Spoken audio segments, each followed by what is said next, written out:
There is a sound from World War II that veterans never forgot. A sound so distinctive, so terrifying, that it became synonymous with German defensive firepower. It wasn't the scream of Stuka dive bombers or the rumble of Tiger tanks. It was a rapid, tearing sound like fabric being ripped apart at impossible speed. A sound that could saw through entire infantry formations in seconds. Allied soldiers called it Hitler's buzzsaw or Hitler's zipper. The Germans called it the MG-42, and it was arguably the finest machine gun of World War II and one of the most influential firearms ever created. The MG-42 fired at a rate of 1,200 rounds per minute, twice as fast as most other machine guns of the era. This incredible rate of fire gave it a psychological impact far beyond its actual destructiveness. When an MG-42 opened fire, soldiers instinctively knew they were facing something extraordinary, something that could kill them before they even heard it firing. The weapon became legendary on both sides, feared by Allied troops and respected by German soldiers who depended on it. But the MG-42 was more than just a fearsome weapon. It represented a revolution in machine gun design, incorporating manufacturing techniques and design philosophies that would influence firearms development for decades. It was cheaper and faster to produce than the weapon it replaced, yet it was more reliable and effective. It served on every front where German forces fought, from the deserts of North Africa to the frozen steppes of Russia, to the beaches of Normandy. And its influence extends to the present day. Modern machine guns around the world, including those used by the United States military, incorporate design elements pioneered in the MG-42. To understand the MG-42, we must first understand the weapon it replaced and the circumstances that led to its development. The German army of the 1930s used the MG-34 as its standard machine gun. The MG-34 was an excellent weapon, accurate, reliable, and versatile. It could be used as a light machine gun with a bipod, a heavy machine gun on a tripod, or even mounted in vehicles and fortifications. It fired at about 900 rounds per minute, which was faster than most contemporary machine guns of the era. But the MG-34 had a critical flaw. It was expensive and time-consuming to manufacture. The weapon used extensive precision machining, with tolerances that required skilled workers and sophisticated equipment. As Germany mobilized for war in the late 1930s, military planners realized that MG-34 production would never meet the Wehrmacht's needs. The army was expanding rapidly, and every infantry unit needed machine guns. Alternative sources had to be found, and this meant designing a weapon that could be manufactured more efficiently. The task of creating this new machine gun fell to Dr. Werner Gruner, chief designer at Metall- und Lackierwaren Fabrik Johannes Grossfuss, a metalworking company in Doblin, Saxony. Grossfuss AG had no previous experience manufacturing firearms. They made stamped metal products like buckets and lamps. But this inexperience was actually an advantage. Gruner wasn't constrained by traditional firearms manufacturing thinking. He approached the machine gun as a metal fabrication problem, asking how to create an effective weapon using stamping and welding rather than precision machining. Gruner's design philosophy was revolutionary. Traditional machine gun design emphasized precision machining of steel components. Gruner emphasized stamped steel parts that could be produced quickly using presses and dies. Where traditional designs used machined receivers, Gruner designed a stamped steel receiver that could be manufactured in a fraction of the time. Where traditional designs used machined bolts, Gruner created a stamped and welded bolt. The entire weapon was designed for mass production using semi-skilled labor and relatively simple equipment. But Gruner didn't sacrifice performance for manufacturability. The MG-42 incorporated numerous innovations that actually improved on the MG-34's design. The most notable was the roller-delayed blowback operating system. This mechanism, which would later influence numerous firearms designs worldwide, used rollers to slow the opening of the bolt, allowing the weapon to fire safely at extremely high rates of fire. The development process took place from 1937 to 1942. Early prototypes were designated MG3941, and they underwent extensive testing by the Wehrmacht. The tests were demanding.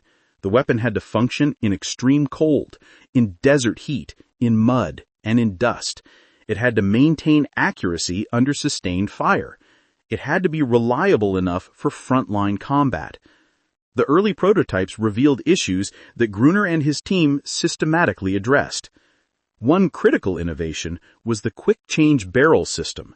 The MG42's incredible rate of fire generated tremendous heat, and barrels would become dangerously hot after sustained firing.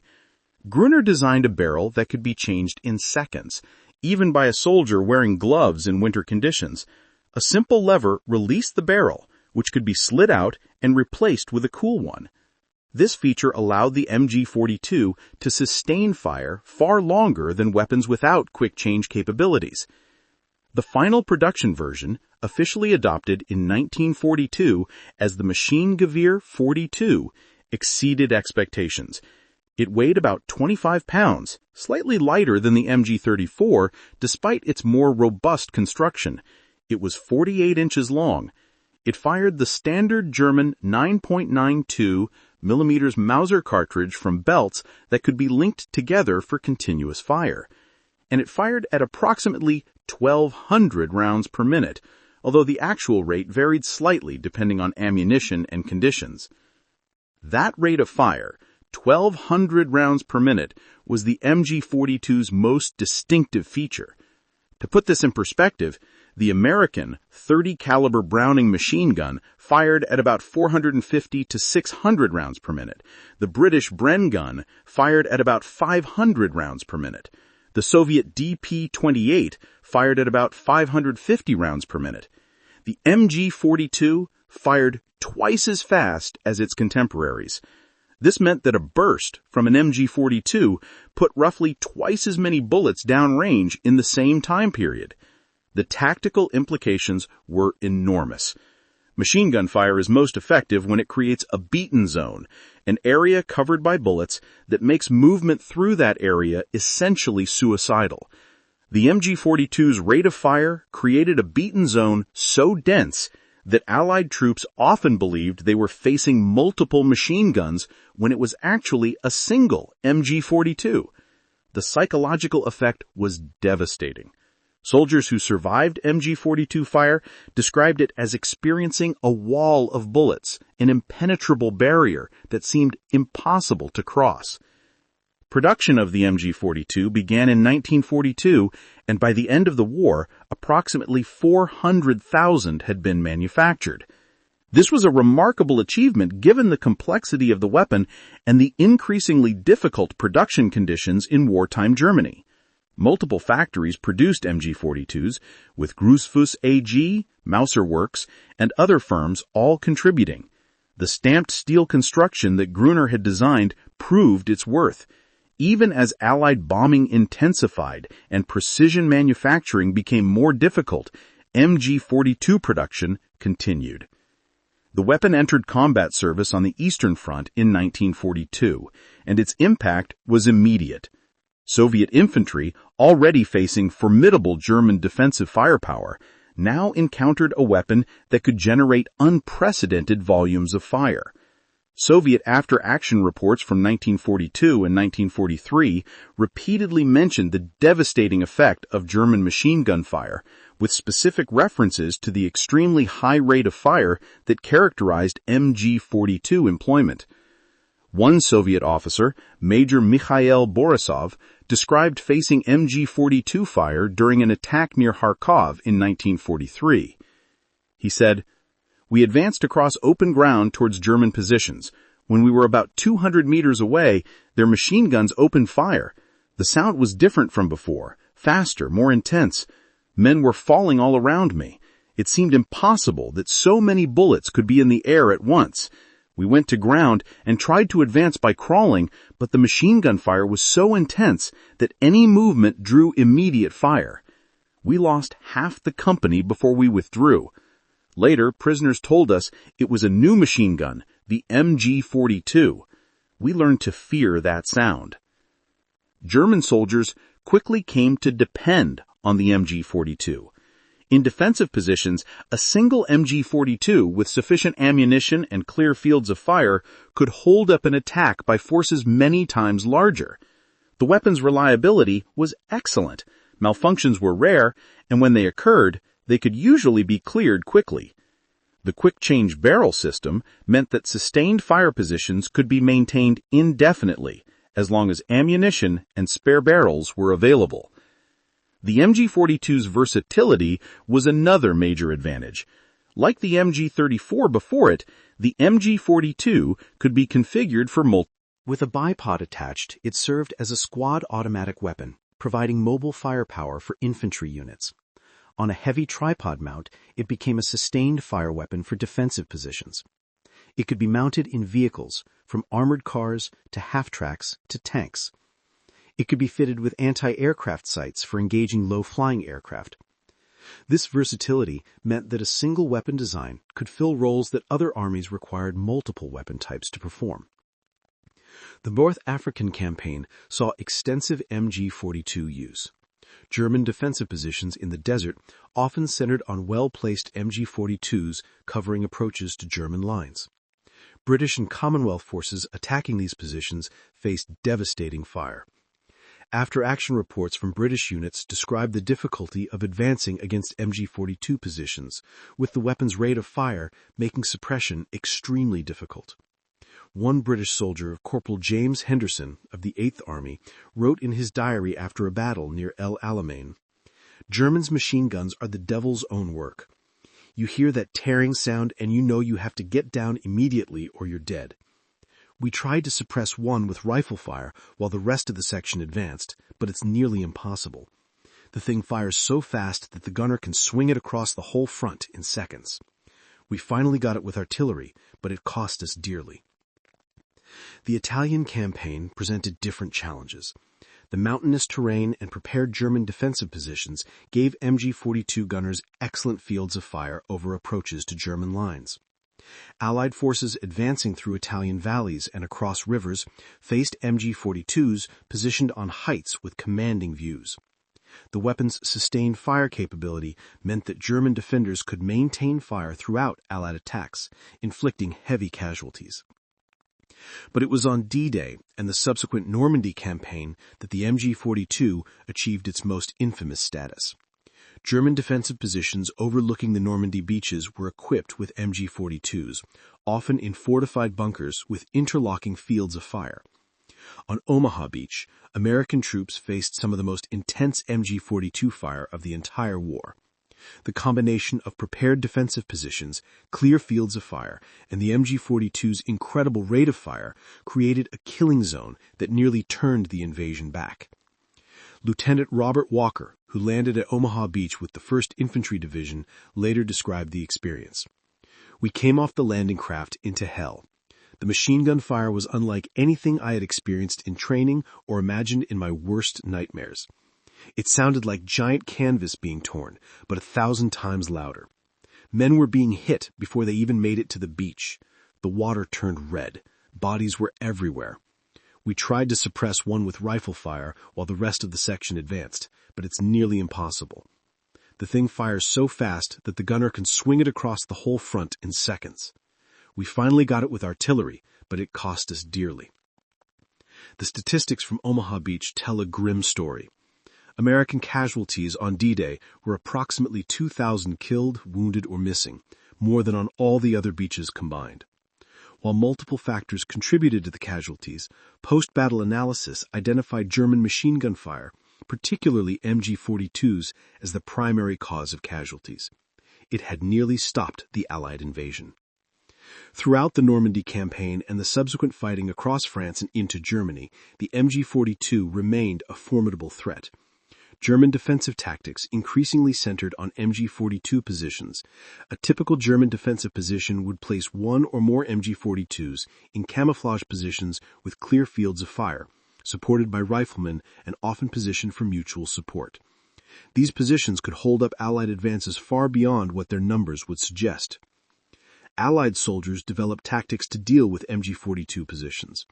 Artillery and mortar fire were used to suppress the weapons, though the MG-42's rate of fire meant that it could resume firing quickly after bombardment ceased. Flanking maneuvers attempted to get around MG-42 positions, though German defensive planning usually included mutually supporting positions that made flanking difficult. Armor was used to suppress MG-42 positions while infantry advanced, though MG-42s were often positioned in locations where tanks couldn't easily reach them. One effective tactic was the use of dedicated suppression fire while maneuver elements approached from different directions. But even this required careful coordination and often significant casualties. The MG-42's rate of fire meant that even brief exposure could be fatal, and soldiers learned to advance in short rushes, using any available cover. The Eastern Front remained the primary theater for MG-42 employment throughout the war. As German forces transitioned from offensive to defensive operations after 1943, the MG-42 became increasingly important. Soviet attacks, characterized by massive infantry formations supported by armor and artillery, faced devastating MG-42 fire.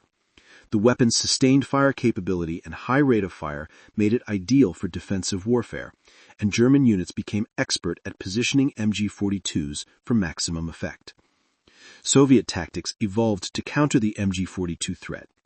Massive artillery bombardments preceded attacks attempting to destroy or suppress German machine gun positions. Armor was used to suppress positions while infantry advanced. Attacks were conducted with overwhelming numerical superiority, accepting heavy casualties to overwhelm German defenses.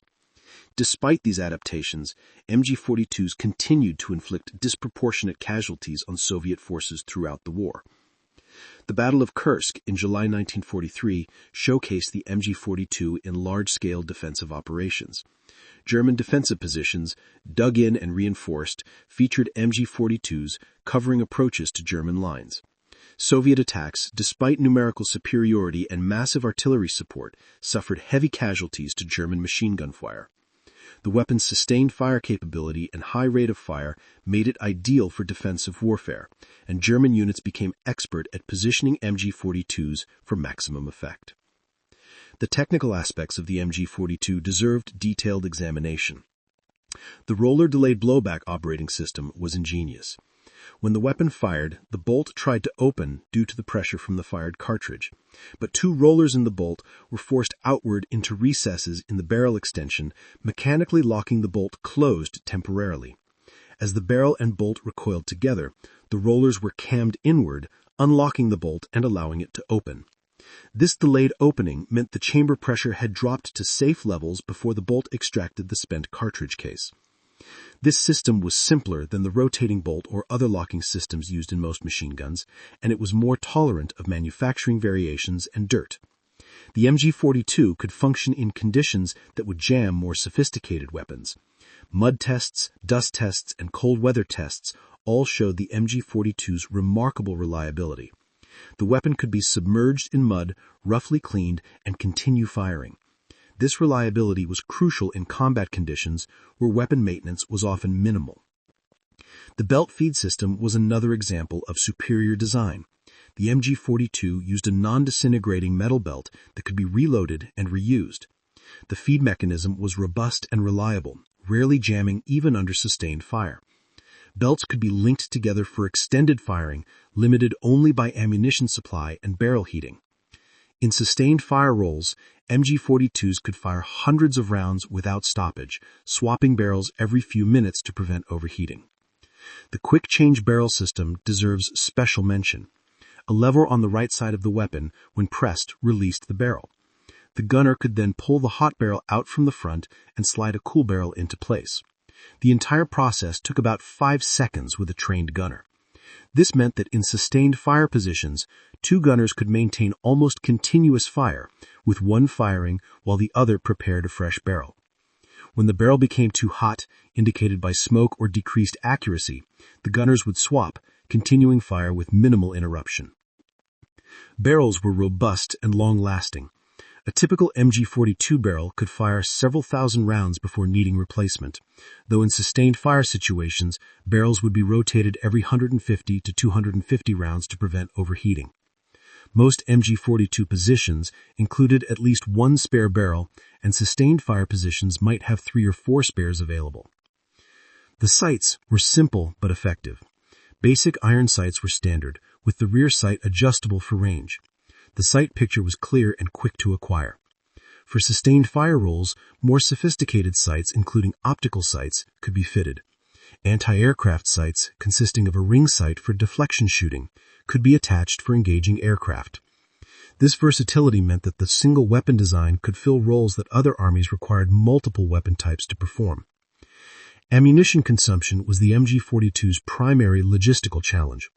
At 1,200 rounds per minute, the weapon could exhaust its ammunition supply quickly if not controlled. German doctrine emphasized fire discipline, with gunners trained to fire in short bursts rather than sustained fire.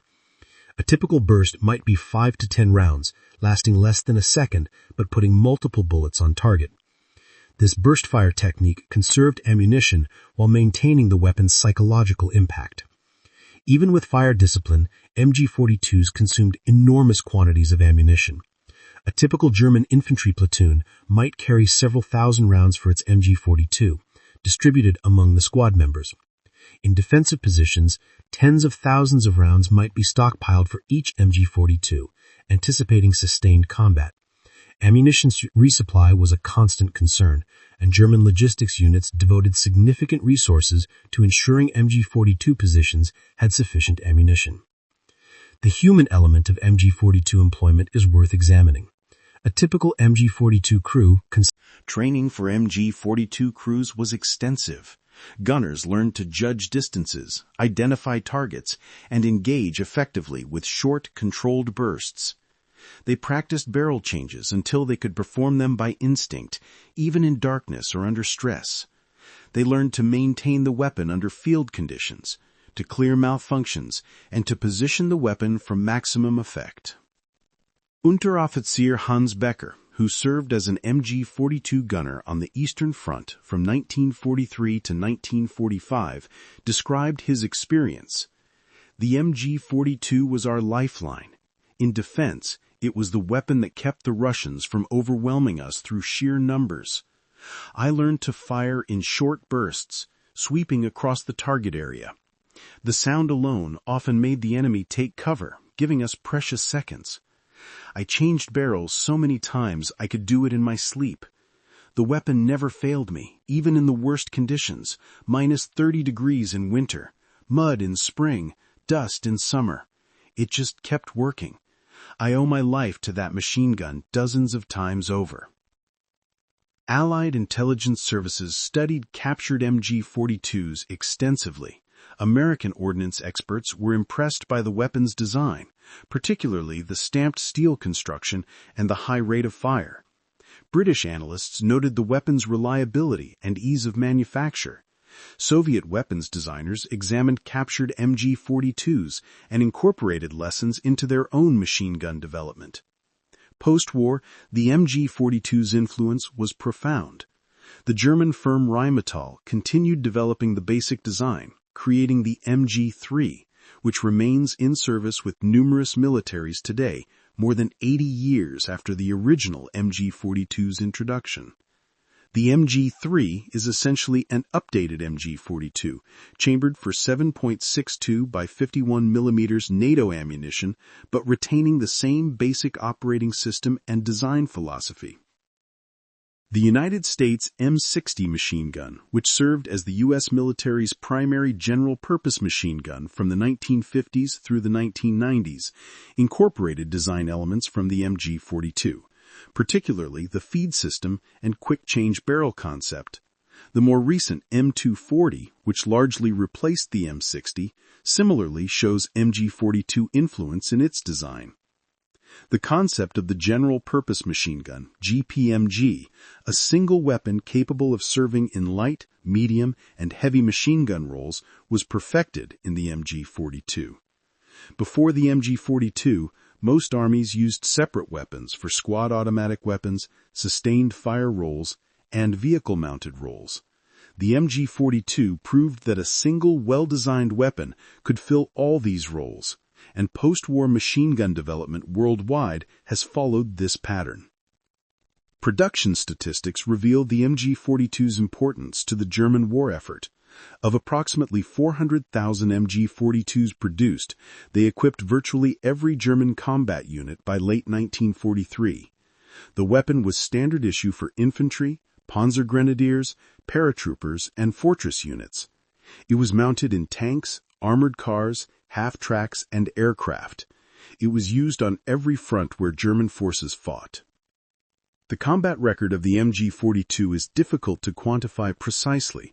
How many enemy soldiers were killed or wounded by MG-42 fire cannot be definitively determined, but the weapon's impact on tactics, on Allied operational planning, and on the course of battles is clear. German defensive positions centered on MG-42 firepower held up Allied advances repeatedly throughout the war. The weapon's reliability meant that mechanical failure was rarely a factor in combat outcomes. The rate of fire and sustained fire capability meant that MG-42 positions could maintain defensive fire throughout prolonged engagements. Individual actions involving MG-42s demonstrate the weapon's effectiveness. At numerous points throughout the war, small German units armed with MG-42s held defensive positions against forces many times their size.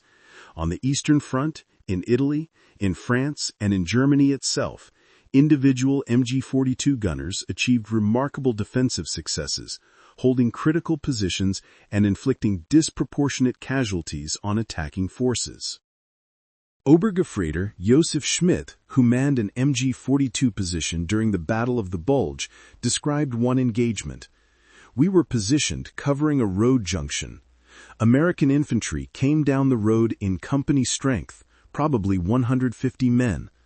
I waited until they were at close range, maybe 100 meters, then opened fire. The MG-42's rate of fire is so high that I could sweep the entire enemy formation in seconds. They went to ground immediately, taking cover wherever they could find it. I kept firing in short bursts at any movement. My assistant kept the ammunition coming and changed the barrel twice. We held that position for 2 hours against repeated American attempts to advance. By the time we withdrew on orders, we had expended more than 3,000 rounds. I don't know how many Americans we hit, but the road was littered with bodies. Just 2 of us, with 1 MG-42, had stopped an entire company." The defensive battles of 1944 and 1945, as German forces retreated across Europe, showcased the MG-42 in its ideal role. German doctrine emphasized defense in depth, with MG-42 positions forming the backbone of defensive lines. These positions, when properly sited and supplied, could exact a terrible toll on attacking forces. Allied commanders learned to respect MG-42 positions and developed elaborate tactics to neutralize them, but the process was costly in time and lives. The final battles of the war, fought in Germany itself, saw MG-42s in every defensive position. From the Siegfried Line to the Rhine to the final defense of Berlin, MG-42s continued their deadly work. Even as Germany's situation became hopeless, as ammunition ran low and replacement barrels became scarce, MG-42s continued firing. In Berlin's ruins, in April and May 1945, MG-42s defended street by street, building by building, until ammunition was exhausted or crews were killed. The legacy of the MG-42 extends far beyond World War II. The weapon proved that high rates of fire, when combined with reliability and ease of manufacture, created a devastatingly effective infantry weapon. It demonstrated that stamped steel construction could produce weapons equal or superior to traditionally machined firearms. It showed that a single weapon design, properly conceived, could fill multiple roles effectively. Modern machine gun design owes a clear debt to Werner Gruner and his team at Grossfußhage. The MG3, still serving with numerous NATO armies, is a direct descendant. The concept of the GPMG, now universal in modern militaries, emerged from the MG42's example. The quick-change barrel system, now standard on machine guns worldwide, was perfected in the MG42. The use of stamped steel construction in firearms, now common, was pioneered on a large scale in the MG42. The sound of the MG42, that distinctive tearing buzz that gave it its nicknames, has faded from battlefields. The last combat use of original MG42s was probably in various post-colonial and Cold War conflicts where surplus weapons found new users. But the MG3, essentially an updated MG42, continues to serve, and every modern machine gun carries some design element or operational concept that traces back to Gruner's work in the early 1940s.